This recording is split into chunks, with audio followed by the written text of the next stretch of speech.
जय हिंद दोस्तों, कैसे हो आप सभी। मैं रोहिताश चौहान इग्नू स्टडी सेंटर निर्माण कैंपस सुनाम में आप सभी विद्यार्थियों का बहुत बहुत स्वागत करता हूं। दोस्तों, BHIC 132 का आज यूनिट नंबर 8 हम डिस्कस करेंगे, जो कि उत्तर गुप्त काल में राज व्यवस्था, धर्म, संस्कृति को लेकर आपका ये टॉपिक रहने वाला है।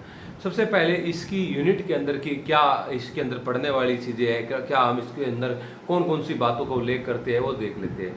कि राजनीतिक संगठन हम देखेंगे कि सेना का संगठन उत्तर गुप्त काल, यानी कि उत्तर गुप्त काल का मतलब ये बोल रहे हैं कि जो कि 600 ईस्वी के बाद का काल, यानी कि हर्षवर्धन के काल जो है या उसके आसपास का जो काल था, मतलब उस समय में समकालीन जो शासक हुए हैं बंगाल के अंदर, मालवा के अंदर, उनके बारे में यहाँ पे पढ़ा जाता है उत्तर गुप्त काल के अंदर।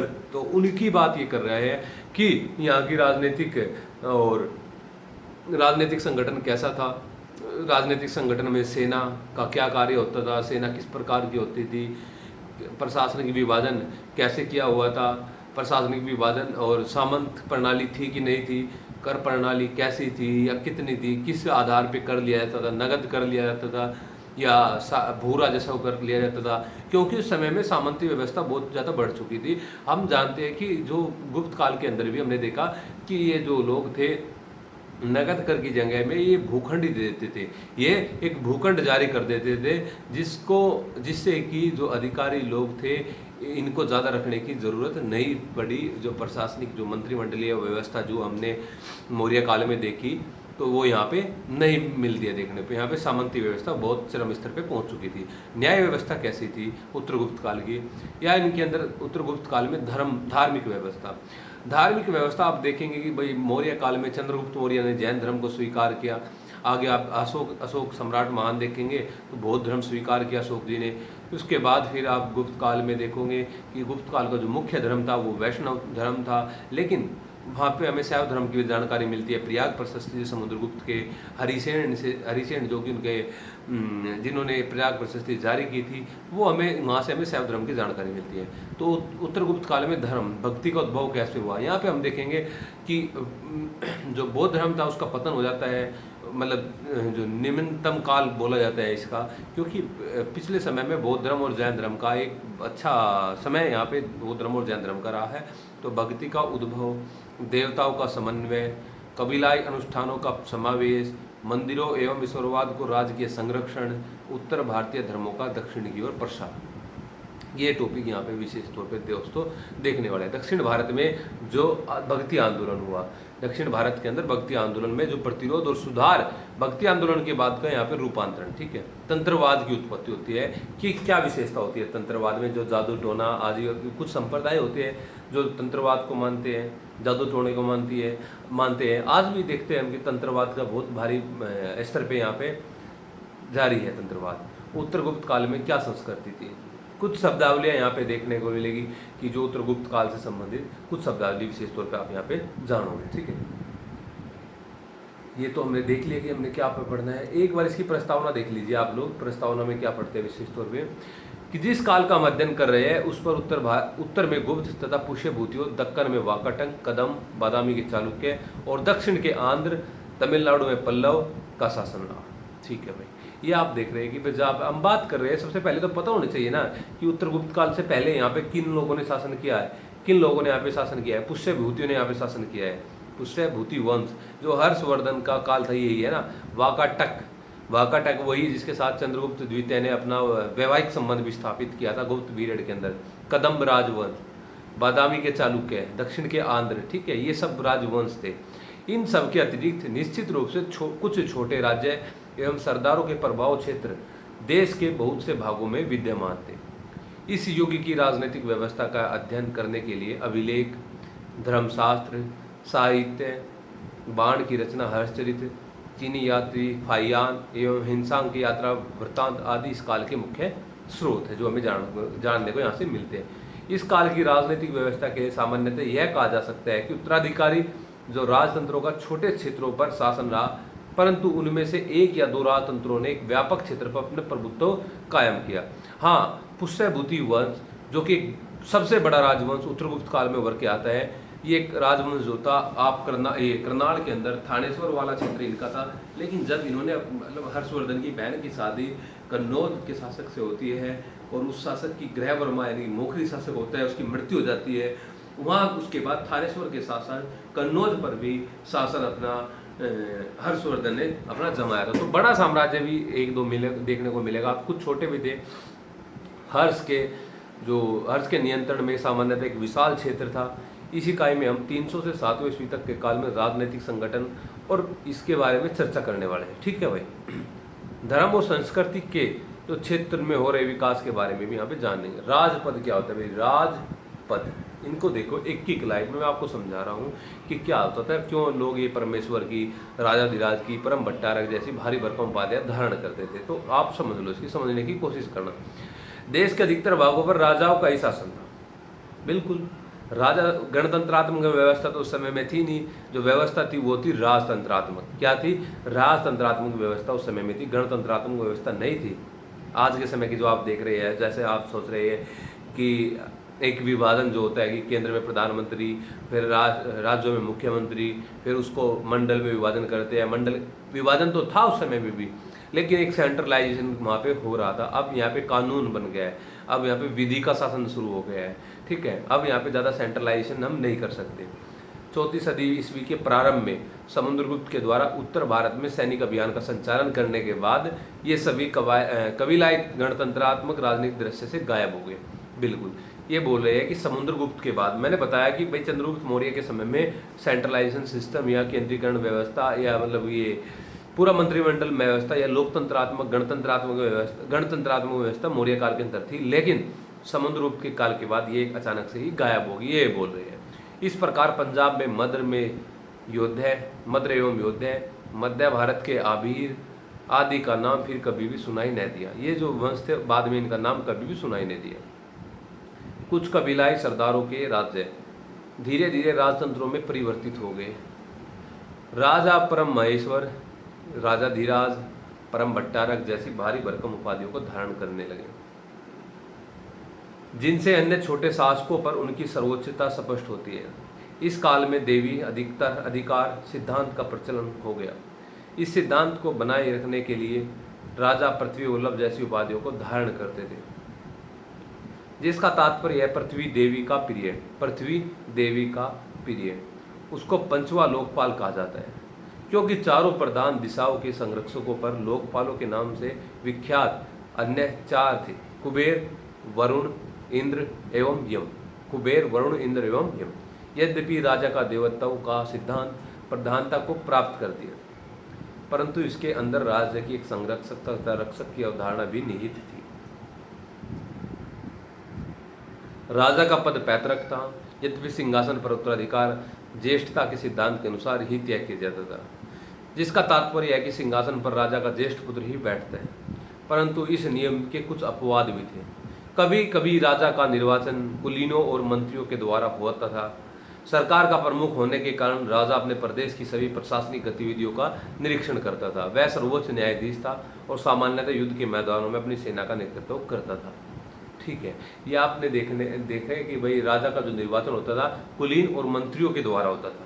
सरकार का प्रमुख होने के कारण भी राजा अपने प्रदेशों की सभी प्रशासक गतिविधियों का निरीक्षण करता था। ठीक है भाई।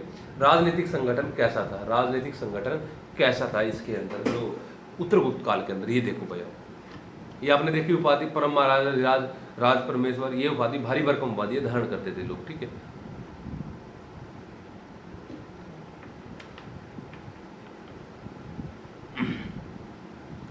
मैंने बताया कि मौर्य काल के बाद में कोई भी ऐसी मंत्री परिषद व्यवस्था नहीं थी जो राजा को सलाह दे सके कि ये कार्य है, मतलब कार्य किसी भी कार्य के प्रति कोई सलाह नहीं के लिए कोई भी मंत्री परिषद मौर्य काल के बाद नहीं थी। लेकिन कुछ अधिकारी फिर भी बचे हुए थे जिनको हम मंत्री कहते हैं। जैसे कि गुप्त काल में हमने पढ़ा था संधि विग्रहक, मामलाधिकृत, महादंडनायक, ये कुछ उच्च अधिकारी हुआ करते थे। एक ही समय में, मतलब एक ही टाइम पीरियड में, एक ही शासक के समय में एक ही व्यक्ति को कई कई पद यहाँ पे मिले हुए थे। महाबलाधिकृत, महासंधि विग्रहक, है ना, ये कई सारे पद एक ही व्यक्ति को मिले होते थे। कभी कभी एक समय में एक ही व्यक्ति को एक से अधिक पदों पर पदासीन होता था, यही बात। ठीक है, जैसे कि हरिसेन जो समुद्रगुप्त की प्रयागराज प्रशस्ति के रचयिता थे, संधि विग्रहिका होने के साथ साथ महादंडनायक भी थे। हाँ, इसने बोला कि एक ही व्यक्ति एक समय में 2 पद पर काबिज था। ठीक है। हाँ, उच्च अधिकारियों का जो अधिकारी होते थे, जो उच्च अधिकारी होते थे, इनके जो पद थे उत्तर गुप्त काल के दौरान भी ये जारी रहे। अधिकारियों का एक वर्ग था जिसको कुमारमात्य के नाम से जाना जाता था। ऐसा प्रतीत होता है कि अधिकांश उच्च अधिकारियों की नियुक्ति इस वर्ग से ही की जाती थी और इसलिए कुमारमात्य को अन्य बहुत पदों जैसे कि संधि विग्रह, दंडनायक, मामलाधिकृत आदि पर भी नियुक्त किया गया। कुछ प्रत्यक्ष रूप से राजा के नियंत्रण में होते थे और उनमें से कुछ राजकुमारों के सेवकों तथा प्रांतीय सूबेदारों के रूप में कार्य करते थे। उपारिका के नाम से पुकारे जाने वाले अधिकारी के अधीन एक प्रशासनिक मंडल भुक्ति होता था। हाँ, भुक्ति, राज्य को बोलते थे भुक्ति, है ना। आयुक्त नौकरशाही का एक सदस्य था जो विषयपति के समान था। गांव में उच्च स्तर पर कार्य करता था। वह ग्राम तथा भुक्ति के मध्य एक महत्वपूर्ण प्रशासनिक संपर्क में था। इस काल में प्रारंभ में प्रशासनिक अधिकारियों को भुगतान नगद किया जाता था और बाद में एक निश्चित क्षेत्र का राजस्व वे प्राप्त करने में लगे और इनको भोगिका या भोगपति कहा जाने लगा था। ठीक है। हर्ष से इससे ज्ञात होता है कि जिसके अनुसार इस प्रकार के अधिकारियों के विरुद्ध गांव वालों ने हर्ष से शिकायत की। ये पद बाद में पैतृक हो गए जिसके कारण राजा का प्रभुत्व कमजोर हो गया। सेना कैसी थी भाई? सेना कैसी थी भाई? आंतरिक शांति रखने तथा आक्रमण से सुरक्षा के लिए लगातार या अस्थायी रूप से सेना रखना इस युग की मुख्य विशेषता थी। बिल्कुल, उस समय में आंतरिक अशांति बहुत ज़्यादा बढ़ गई थी और आक्रमण का हमेशा डर रहता था। तो अगर हम शांति चाहते हैं तो सेना तो हमें रखनी पड़ेगी। तो सेना इस युग की एक मुख्य विशेषता बढ़ गई थी। ठीक है। और सेना में बहुत बड़े बड़े अधिकारी हुआ करते थे। इन अधिकारियों के हाँ, इसमें पैदल सेना भी थी, घुड़ सेना भी थी। ठीक है। और हाथी सेना भी कहीं कहीं मिलती है, लेकिन घुड़ सेना सबसे मुख्य सेना होती थी। समुद्र तट या पल्लव जैसे दक्षिण के राज्यों में नौसेना भी थी। हाँ, पल्लव जैसे राज्यों में जहाँ समुद्र तट लगता है ना, वहाँ पे नौसेना का भी जानकारी मिलती है कि यहाँ पे नौसेना भी थी। लेकिन सभी जगह नहीं है ना। युग की सेना में रथों का प्रयोग का प्रचलन जो था वो महत्वपूर्ण नहीं था। रथ नहीं थे, है ना। रथों का प्रचलन महत्वपूर्ण नहीं था। और जो केंद्रीय सेना होती थी वो किसके नियंत्रण में होती थी? सामंतों के नियंत्रण में होती थी। किसके नियंत्रण में होती थी भाई? सामंतों के नियंत्रण में होती थी। अब इसका प्रशासनिक विभाजन जो किया गया है उत्तर गुप्त काल में, वो देखियो कि देश को, जैसे हम आज के समय में देखते हैं कि देश किस में बटा है? राज्यों में या केंद्र शासित प्रदेशों में की बात है। राज्य किस में बटे हैं? राज्य हम बटे हैं जिलों में। ठीक है। राज्य बटे हैं जिलों में और राज्य में ही होता है मंडल। मंडल के नीचे होते हैं, मंडल में क्या होते हैं? मंडल में जिले होते हैं। जैसे कि एक माना कि जैसे कि हम एक उदाहरण लेते हैं, उत्तर प्रदेश है। उत्तर प्रदेश भारत का एक राज्य है जिसके अंदर 75 जिले हैं और 18 मंडल है। एक मंडल में कहीं 3 जिले भी मिल जाते हैं, कहीं 4 जिले भी होते हैं, कहीं 5 भी होते हैं। ठीक है। अब इसका विभाजन होता है, विभाजन जिलों का फिर हम तहसील में करते हैं, तहसील से तो एक विभाजन होता था। तो उस समय में भी एक विभाजन ऐसे ही हुआ करता था कि जो प्रदेश होता था उसको हम कई मंडलों में विभक्त किया गया था। सबसे जो ऊपर की इकाई होती थी उसको हम भुक्ति बोलते थे। क्या बोलते थे? भुक्ति। और राजकुमार की नियुक्ति, जैसा कि जो युवराज होता था, राजा का जो बेटा होता है, उसकी नियुक्ति इस पद पर होती थी। भुक्ति से नीचे इसका विभाजन हम मंडल में करते थे। मंडल विषय में होता था। और प्रशासन की सबसे छोटी इकाई ग्राम होती थी। आज भी सबसे छोटी इकाई प्रशासन की ग्राम होती है। ग्राम स्तर पे ही हम पंचायती राज के चुनाव करते हैं, है ना। ग्राम स्थानीय स्वशासन जिसको हम बोलते हैं, तो सबसे छोटी इकाई ग्राम होती है। कुछ क्षेत्रों में विषय को राष्ट्र भी बोला गया है, विषय को राष्ट्र भी बोला जाता था। पूर्वी भारत में विषयों को भी विभिन्न विधियों में विभाजित किया गया था जो ग्राम से ऊपर होता था। विषय के अधिकारियों को विस्पति कहा जाता है और वे प्रशासनिक कार्यों में अग्रिम भूमिका अदा करते थे। गांव में एक मुखिया होता था और गांव के बड़े बूढ़े लोग थे, गांव के मामलों में अग्रिम भूमिका अदा करते थे। नगरों या कस्बों में दस्तकारों तथा व्यापारियों के अपने संगठन और वे अपने ही इन संगठनों का प्रशासन स्वयं करते थे। ये विभाजन थे। सामंती व्यवस्था है ना, कैसे सामंती बढ़ी, कैसे सामंती व्यवस्था इसके अंदर बढ़ती है, ये देखो। सामंती व्यवस्था कैसी थी, है ना। अर्ध रूप से स्वतंत्र स्थानीय सरदारों को सामंत कहा जाता है। अर्ध रूप से स्थानीय सरदारों को, हाँ, जिनको भूमि के एक टुकड़ा मिल जाता था, जिनको भूमि का एक टुकड़ा मिल जाता था, तो उसको हम क्या बोलते थे, सामंत बोलते थे। और ये सामंत युग की राजनीतिक व्यवस्था की महत्वपूर्ण विशेषता थी।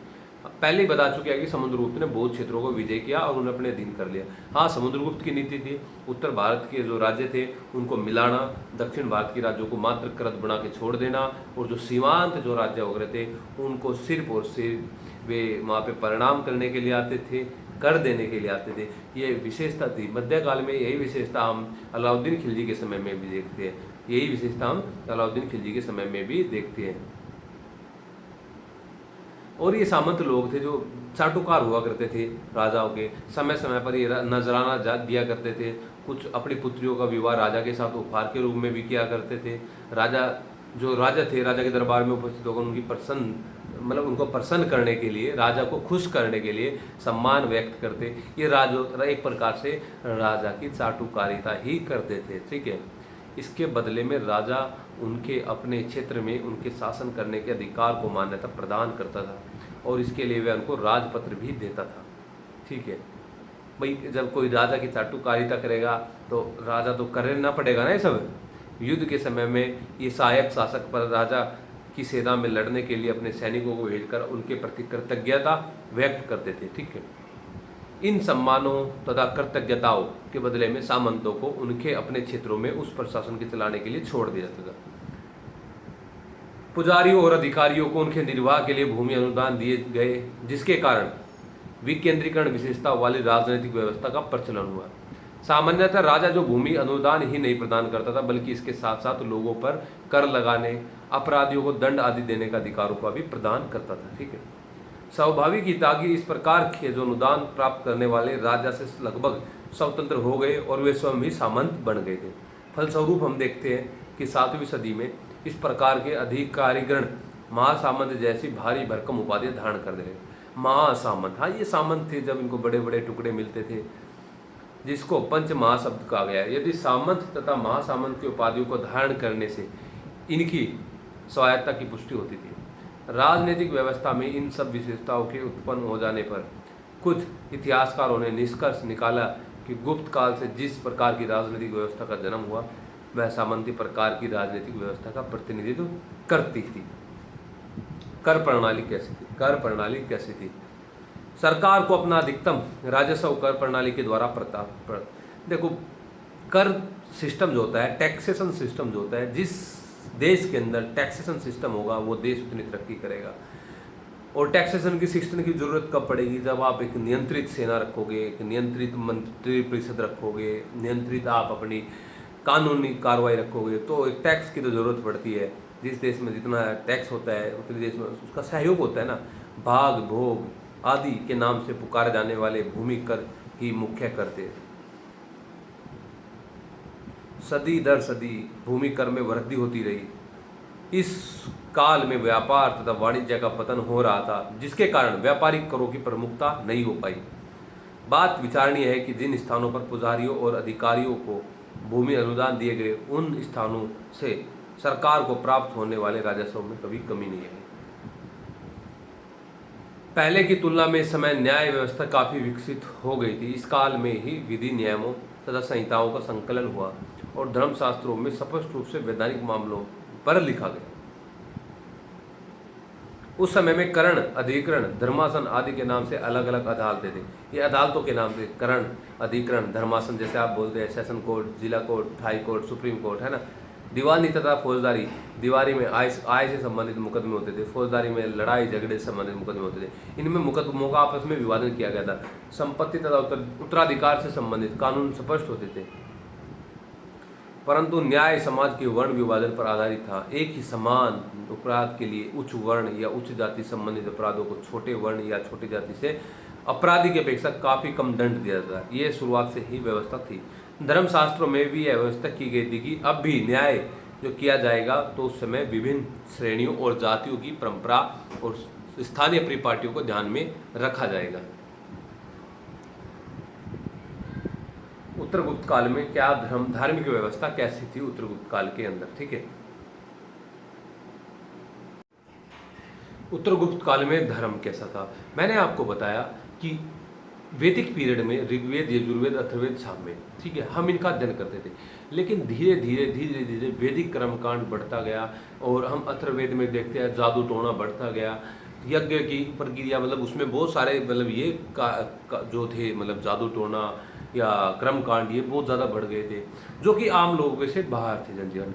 तो इनके लिए ही बौद्ध धर्म और पाली धर्म, इनके विरुद्ध ये चलाया गया, आंदोलन चलाया गया, सॉरी, बौद्ध धर्म और जैन धर्म, ये आंदोलन चलाया गया 6ठी सदी ईसा पूर्व में, ठीक है।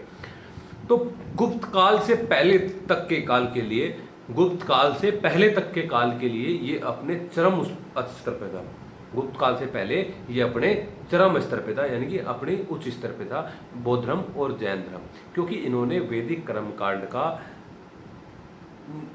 खंडन किया है ना, वैदिक कर्मकांड का खंडन किया है, और इन्होंने बोला है कि भाई आत्मा के बारे में, परमात्मा के बारे में कैसे व्यक्ति का जीवन होना चाहिए, बौद्ध धर्म और जैन धर्म ने। और बौद्ध धर्म तो ऐसा धर्म रहा कि भारत से बाहर विदेश में इसका बहुत ज़्यादा प्रचार हुआ। भारत से बाहर विदेश में, श्रीलंका के अंदर आप देखो, चीन के अंदर आप देखो, है ना, एशिया के अन्य देशों के आप अंदर देखो, बौद्ध धर्म का बहुत बढ़ चढ़ के भाग लिया। अशोक ने तो बौद्ध धर्म के प्रचार के लिए अपने पुत्रों और पुत्रियों को धर्म प्रचार के लिए श्रीलंका भी भेज दिया था। आपने पता है अशोक, ये महेंद्रा और संघमित्रा को, ठीक है। तो इस समय में जो विवाद, ये ब्राह्मणवादी धर्म, ये बौद्ध धर्म, जैन धर्म आ चुका था। लेकिन इसके बाद में फिर जब इनमें भी कुछ त्रुटियां बढ़ती गई, तो त्रुटियां बढ़ने के लिए फिर दोबारा ब्राह्मण इसकी शुरुआत होने लगी।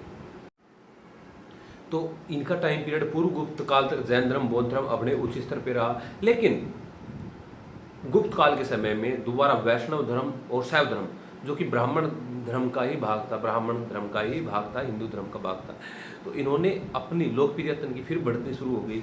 वैष्णव धर्म में भगवान कृष्ण की पूजा होने लगी, है ना, भगवान विष्णु की पूजा होने लगी, विष्णु मुख्य देवता यहाँ पे हो गए। शैव धर्म के अंदर भगवान शिव को पूजा जाने लगा। अब यहाँ पे वैष्णव धर्म और शैव धर्म भी आ गए थे। एक कारण ये था कि बौद्ध काल में ही मूर्ति पूजा को लोग बहुत मानने वाले थे, मानने लगे थे मूर्ति पूजा की।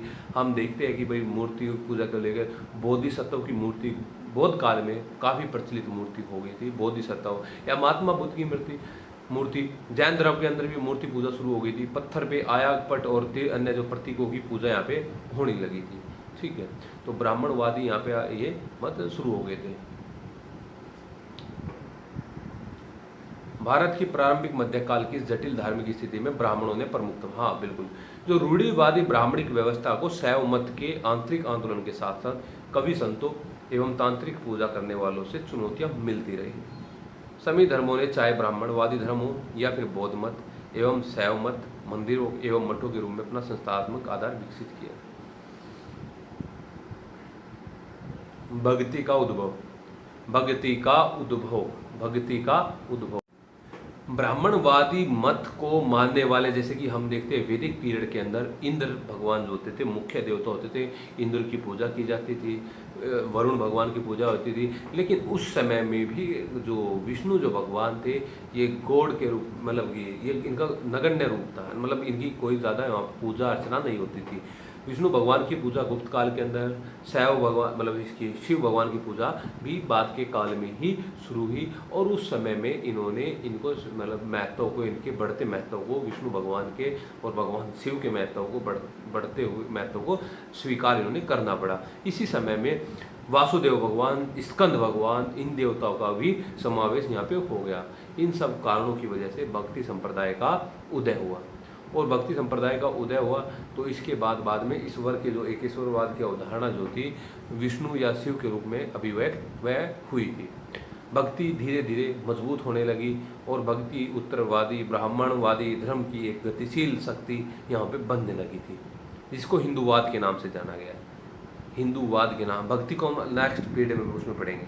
देवताओं का समन्वय, देवताओं का समन्वय।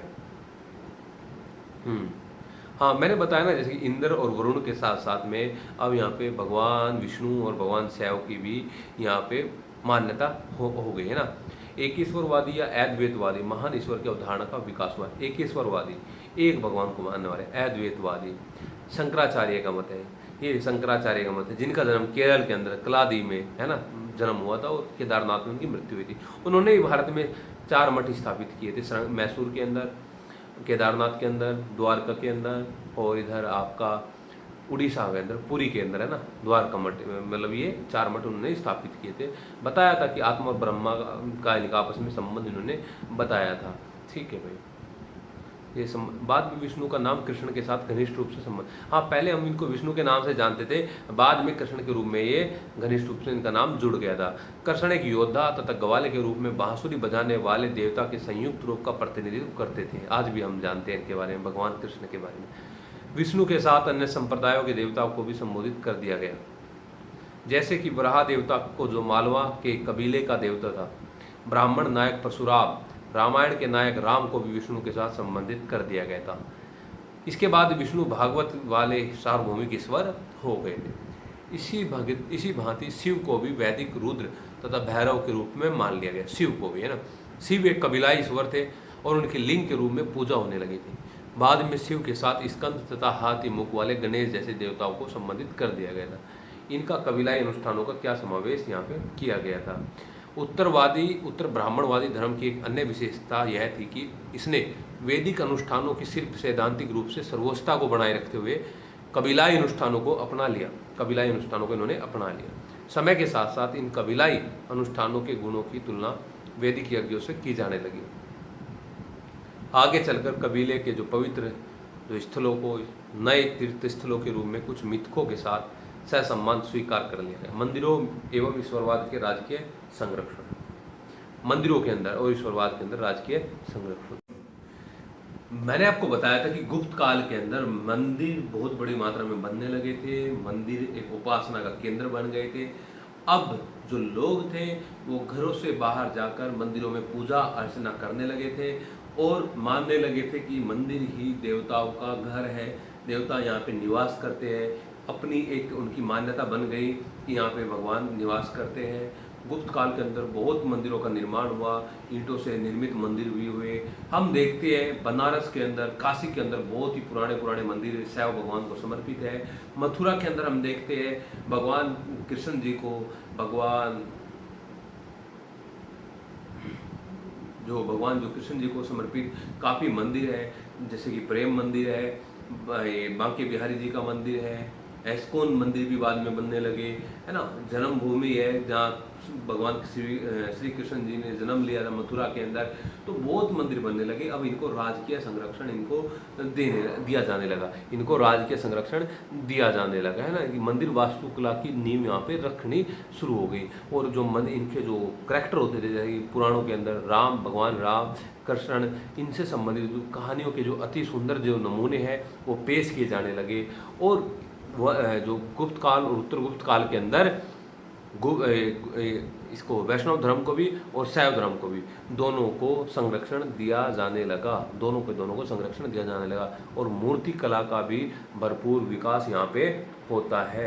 6वीं सदी और 7वीं सदी में वैष्णव धर्म का स्थान शैव धर्म ने ग्रहण कर दिया, क्योंकि उत्तरी भारत में उसे राजा का संरक्षण प्राप्त हुआ। देखो, जिस राजा का जो राजा संरक्षण देता है वही धर्म वहाँ पे कन्वर्ट हो जाता है। शैव मत के अनुयायी उच्चतर शासकों से लेकर विदेशियों तथा भारतीयों तक के सभी वर्गों में थे। ठीक है भाई। राजाओं में उसके अनुयायी मीरकुल, यशोधर्मन, सांग और हर्ष थे, शैव धर्म को मानने वाले, है ना। पाशुपत या शैव आचार्यों का समकालीन साहित्य में पर्याप्त मात्रा में उद्भुत किया गया था और इस साहित्य के अंतर्गत अभिलेख, वराहमिहिर बाण और अहिंसा की रचनाएं भी सम्मिलित थी। उत्तर भारतीय धर्मों का दक्षिण की ओर कैसे प्रसार हुआ? उत्तर भारतीय धर्मों का दक्षिण की ओर कैसे प्रसार हुआ? इन धर्मों का प्रसार उत्तर से दक्षिण की ओर भी होने लगा। जैन धर्म, बौद्ध धर्म, वैष्णव धर्म, शैव धर्म, ये सभी धर्म उत्तर भारत की ओर भी प्रसारित हुए। ठीक है भाई, ये धर्मों का एक संबंध है। इनकी कुछ शब्दावलियाँ है, जैसे गण किसको बोलते थे? गण होता था एक कबीलाई गणतंत्र को गण कहा गया। पहले गण बना, गण से गणतंत्र बना, है ना। जैसे जन बना, जन से जनपद बना, जनपद से महाजनपद बना, है ना। ये इस प्रकार से होता है। महाजनपद से राज्य बना। तो गण एक कबीलाई गणतंत्र का गण कहा जाता था, जिसका शासन कबीले के उच्च सदस्यों के द्वारा चलाया जाता था, न कि राजा के द्वारा चलाया जाता था। कुमारा मात्य किसको कहा जाता था? कुमारा मात्य उच्च अधिकारियों के सामान्य वर्ग को, उच्च अधिकारी जो कुमारा मात्य, विशेष तौर पे हरिसेन जैसे कि गुप्त काल के अंदर कुमारा मात्य के पद पे था। संधि विग्रही, विदेशी मामले शांति, जैसे आज के विदेश मंत्री के समकालीन संधि विग्रही होता था, युद्ध का मंत्री होता था। देव्य अधिकार का सिद्धांत, यह है वह सिद्धांत है जिसके अनुसार राजा को शासन करने के लिए ईश्वर से शक्ति प्राप्त हुई है।